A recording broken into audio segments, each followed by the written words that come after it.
Hello mes amis, bonjour, Mohamed, pour faire un petit clin d'œil aujourd'hui. Alors, j'en profite, j'ai un peu de pause là parce que j'ai attrapé un petit coup de froid. Enfin, je ne sais pas si c'est moi qui l'ai attrapé ou si c'est lui qui m'a attrapé. En tout cas, si je l'ai attrapé, on va le mettre dehors rapidement. On va l'inviter à aller se mettre au frais. S'il m'a attrapé, marhaban bik, on va le mettre au chaud et en prendre soin avec mes petites thérapies énergétiques. Voilà, non, ça va bien. Du coup, de quoi j'avais envie de vous parler? Oui, il y a une question qu'on m'a posée, qui revient, qui est récurrente. Et franchement, je ne sais pas par quel bout de la prendre, tellement elle est évidente pour moi. On me pose souvent la question, est-ce que l'énergie est dans la spiritualité? Si elle est bien dans les textes, voilà. Et ça pose beaucoup de questions parce qu'il y a beaucoup de personnes qui justement, semble-t-il, lisent des textes et n'y trouvent pas allusion à l'énergie. Donc ils disent, mais est-ce que c'est cohérent? Est-ce que ça ne nous met pas en danger dans notre religion? Est-ce que ça ne nous éloigne pas de la spiritualité? Etc. Donc c'est des questions qui me semblent tout à fait légitimes pour quelqu'un qui veut cheminer réellement. Alors, je pourrais répondre de 1000 manières et on pourrait comme ça faire 1000 vidéos, ce qui serait super, on s'amuserait beaucoup. Mais en fait, je vais essayer de vous en parler autrement. Bon, déjà, je peux vous dire que, bien sûr, que l'énergie, d'abord, dans la spiritualité, s'appelle, en tout cas dans l'islam, elle s'appelle Ilm al-Taqa. Les chakras, ce que l'on nomme chakras ou centres énergétiques, sont nommés les lataïf et sont très bien répertoriés dans la tradition musulmane. Sauf que il est vrai que nous avons, et c'est toute la problématique donc de l'énergie et même de la spiritualité, c'est qu'il y a un volume, et les deux existent. Il y a la science du fiqh, qui est la science d'ahiriya, c'est-à-dire la science extérieure. La religion a un aspect extérieur, comme nous avons un aspect extérieur, et elle a un sens, bien sûr, intérieur. Et on comprend bien que on n'aime pas trop nous analyser sur l'aspect extérieur, mais pour nous connaître, il faudrait qu'on connaisse nos aspects intérieurs. Et bien, c'est la même chose pour la spiritualité. Elle a cet aspect intérieur et c'est ce qui nous est demandé pour moi c'est pas pour moi, c'est ce qui nous est demandé. Le divin nous demande à essayer d'avoir une réflexion intérieure de la spiritualité. Quand on dit réflexion, alors c'est étonnant parce que c'est pas de la réflexion. Qu'est-ce que ça veut dire par là? C'est de vivre sa spiritualité de l'intérieur. Alors voilà, donc c'est déjà un premier aspect, la notion du vécu, de la réalité du vivant qui doit être vécu à l'intérieur de nous. L'énergie, l'énergie déjà c'est simple, hein, il suffit de penser déjà sur le plan extérieur, que serait la vie sans le soleil, sans l'énergie, que serait l'univers sans énergie, que serait notre vie ou nos relations s'il n'y avait pas cette énergie. Donc cette énergie est une création réelle, authentique et très bien structurée. Et ce que j'aime, c'est que vous voyez en Occident, on a vraiment fait un travail par la physique, par les mathématiques, à structurer, à comprendre ce qu'est l'énergie. Maintenant, on sait que toute chose est faite de 1% de matière et 99% d'espace d'énergie. Dieu a créé, quand il crée quoi que ce soit, depuis la pierre, une plante, dans la nature, jusqu'à l'être humain, de 1% de matière et 99% d'espace d'énergie. Alors, cette question, bien entendu, elle est un petit peu orientée puisqu'elle répond surtout dans le cadre un petit peu de l'islam et des musulmans qui me posent souvent ces questions-là. Eh bien, il est, et je pense, enfin, c'est pas je pense, je suis sûr, le prophète nous invite toujours, il a dit, il nous invite à la connaissance. Et c'est essentiel, il nous invite vraiment à rentrer dans la connaissance et pas avoir peur de la connaissance. Et donc l'islam doit être en première ligne des nouvelles connaissances, que ce soit de la physique ou des mathématiques, et notamment de la physique quantique. Et je vais loin parce que ces sciences quantiques sont déjà dévoilées dans le Coran. Hein. Et sur le plan spirituel et sur le plan de la matière. Et dans le Coran, Dieu nous parle, il nous rappelle Rabbu samawati wal ard, donc le Seigneur du ciel et de la terre et de ce qu'il y a entre la terre et le ciel, donc l'homme, d'accord. Et nous ne pouvons comprendre que ce qu'est l'homme que quand nous comprendrons que pourquoi Dieu nous dit Rabbu samawati wal ard, et entre le ciel et la terre, il y a 7 cieux. Il nous parle 7 cieux, alors j'invite que nous ayons une réflexion profonde. Les scientifiques, et je les invite tous, d'Orient ou d'Occident, à chercher ces 7 cieux dans les univers extérieurs.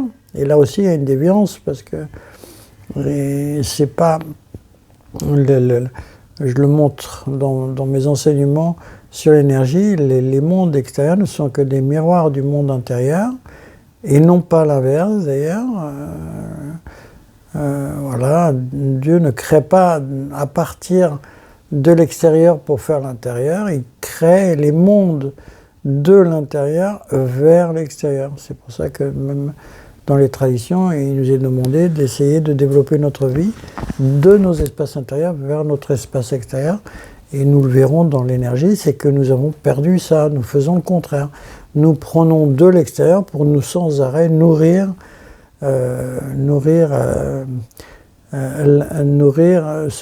consommer en fait. Je ne parle pas de connaissances qu'on vient acquérir de l'extérieur pour nourrir notre intérieur.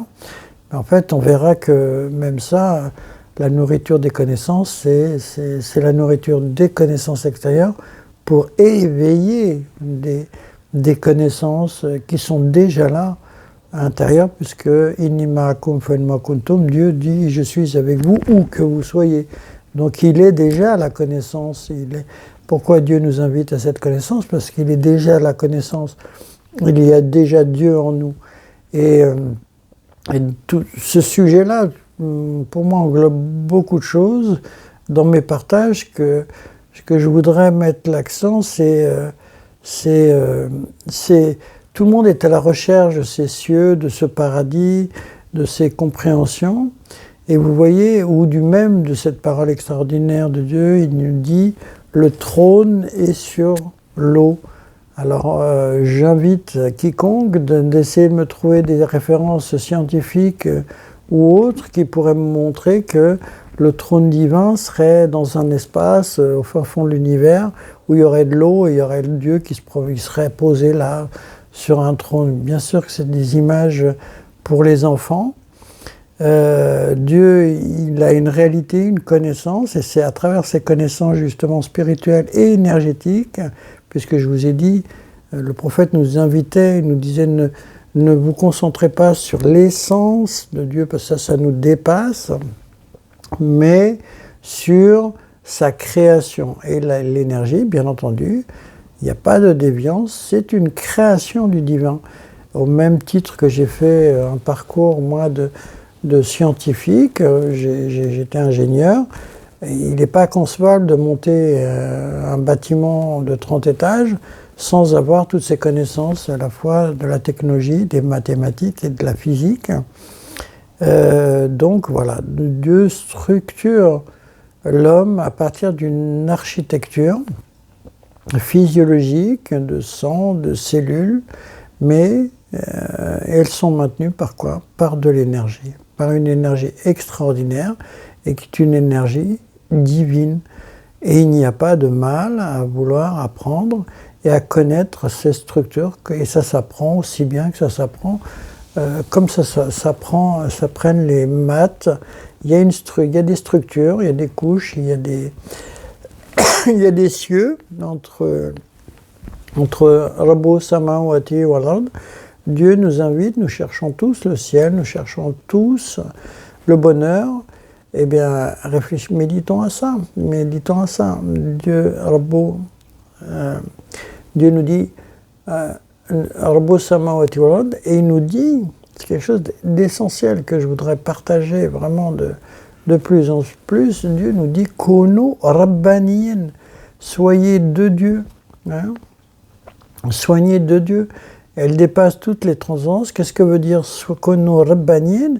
C'est-à-dire, soyez cette réalité divine que Dieu a inscrit en vous, qui demande à être éveillée, bien sûr.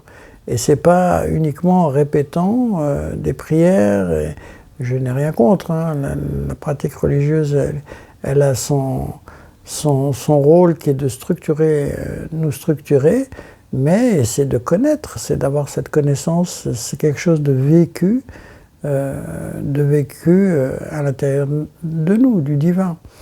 Alors, pour donner un vécu simple, déjà, je vais donner une parole étonnamment, je ne vais pas vous parler de centre énergétique.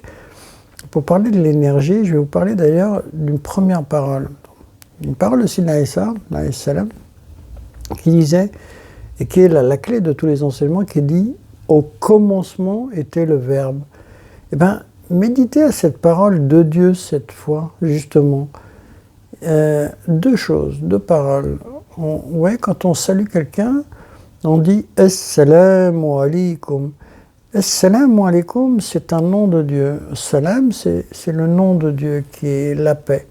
Et vous voyez, on salue la paix, on salue quelqu'un avec la paix. Et regardez la différence pour comprendre l'énergie. Vous voyez, la plupart, on peut dire, vous avez tous vécu ça à l'extérieur, les gens passent et salam alaikum, tu vas bien, salam alaikum. Vous vous rendez compte qu'on est en train d'évoquer le nom de Dieu et que le salam alaikum est le salam que l'on pose sur la tête de la personne à qui on parle. En plus de ça, elle part de nous vers le cœur de quelqu'un, d'une autre personne. On invite, alors salam alaikum veut dire la paix soit sur vous. En plus, c'est un pluriel. Donc, c'est pas salam alaikum, c'est salam alaikum. Donc, on vient saluer, en fait, pourquoi pluriel? Parce qu'on salue les anges. Alors, vous voyez l'amplitude de cette parole. Alors, comment on doit la dire? Comment on doit la dire? Hein? Eh bien, au commencement était le verbe Assalamu alaikum. Vous voyez, la chose doit partir de notre intérieur. Assalamu alaikum. Elle doit, c'est le salam que vous posez de votre cœur sur la tête de votre frère ou de votre sœur. Donc, il y a une énergie là qui est portée là de cœur de cœur à cœur et de cœur vers la personne. Hein? Voilà, déjà, ça, c'est essentiel. Hein? Et donc, si vous dites salam alaikum et qu'elle sort de votre cœur, qu'est-ce que ça signifie? Ça, je mets l'accent sur cette importance. Hein? Le verbe de l'homme est fait pour le sacré, enfin pour partager des choses précieuses, et pas uniquement pour... J'aime bien rigoler, moi, j'aime bien rire, mais justement, il faut savoir rire, il faut que la chose, on la ressente, et donc vous allez pouvoir ressentir. Alors, je vous invite à essayer de vous concentrer ça maintenant, quand vous dites salam alaikum, quand on dit bonjour même, hein, bonjour, qu'est-ce qui se passe dans mon cœur? Comment je le vis, comment je le ressens? Est-ce que je le ressens ou pas? Est-ce que je l'ai juste dit parce qu'il fallait être poli? Hein, bonjour? Non. Bonjour, bonjour. Salam alaikum. Et je vais terminer avec une grande parole pour moi qui clôt la question de l'énergie, qui est Barakallahu fikum. Barakallahu fik. Et on doit répondre à la parole Barakallahu fik ou fik baraka. Que veut dire Barakallahu fik? Ça veut dire la baraka, la bénédiction. Donc ce pouvoir divin, énergétique et réel est en vous, ou est en toi. Et on dit, et en toi est la baraka d'Allah. Vous voyez comme c'est beau l'islam, parce que ça nous ramène à soi. Et ça nous ramène à la réalité qui est en soi, qui est la baraka d'Allah en nous. Est-ce qu'on a mesuré ce que ça veut dire, ce que Dieu nous demande de répéter? C'est qu'un rappel extraordinaire. Ça veut dire que dans la baraka d'Allah, est-ce qu'il n'y a pas tous les pouvoirs? Si la baraka d'Allah ne peut pas nous équilibrer, est-ce que la baraka d'Allah ne peut pas nous guérir? Est-ce que la baraka d'Allah ne peut pas nous donner toutes les connaissances et toutes les sagesses? Est-ce que la baraka d'Allah ne peut pas donner toutes les joies? Est-ce que la baraka d'Allah ne peut pas donner simplement cette présence? La présence divine en nous. Barakallahu fik, elle est en toi. Et pourtant, hein, si on me pose la question, c'est que est-ce que c'est pas parce qu'on l'a oublié, cette baraka? Est-ce que on l'honore en la cultivant, cette graine qui est à l'intérieur de nous, cette baraka d'Allah qui est en nous? Pour pas que ce soit uniquement dit par la bouche, comme Dieu nous rappelle, ils disent avec la bouche ce qui n'est pas dans leur cœur. Non. Moi, je suis un peu, peut-être des fois un peu sérieux, un peu ferme, mais bien sûr qu'il y a une fermeté par rapport à ça. Il ne faut pas que les gens nous disent que voilà, que les choses soient simplement dites par la bouche, voilà, qu'ils soient pas vécues. Regardez comme c'est beau. Barakallahu fik, ou fik baraka. C'est pas qu'une formule de politesse, bien sûr. C'est une réalité divine. Ça veut dire que la baraka d'Allah est en toi. Donc tu ne peux plus désespérer. Tu ne peux plus te dire que tu ne sauras pas faire telle ou telle chose. Tu ne peux pas te décourager. Tu dois juste te rappeler ça. Barakallahu fik.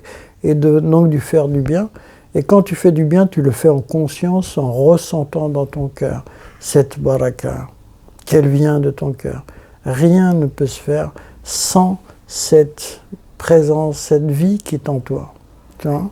La baraka d'Allah, c'est la baraka de la vie et c'est la baraka de l'énergie qui est en toi. Voilà un peu l'aspect. Et sans elle, rien ne se fait, rien n'est possible. Alors voilà, je réponds de manière un peu directe. Voilà, il n'y a, au contraire, Allah ne nous parle que d'énergie, enfin il ne parle pas que d'énergie au sens exclusif, mais il parle d'énergie sans cesse. Allah nurun, Dieu est lumière sur lumière. J'insiste sur ça, je le répète parce que c'est vraiment un sujet important. Dieu, quand il parle de lumière, il parle vraiment de lumière. Ce n'est pas un conte de fées, ce n'est pas la conscience qui s'éclaircit comme les philosophes ou certains hommes essaient de nous traduire.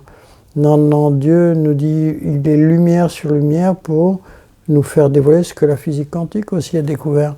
Que à partir l'énergie vient de de la lumière de Dieu. Quand il y a la lumière, ça crée l'énergie, comme dans une maison, vous voyez, il y a la lumière à la maison. Et du coup, il y a de l'énergie. Sans énergie, il n'y a pas de lumière. Sans lumière, il n'y a pas d'énergie. Voilà. Je vous remercie. Et l'islam est bien une science de l'énergie.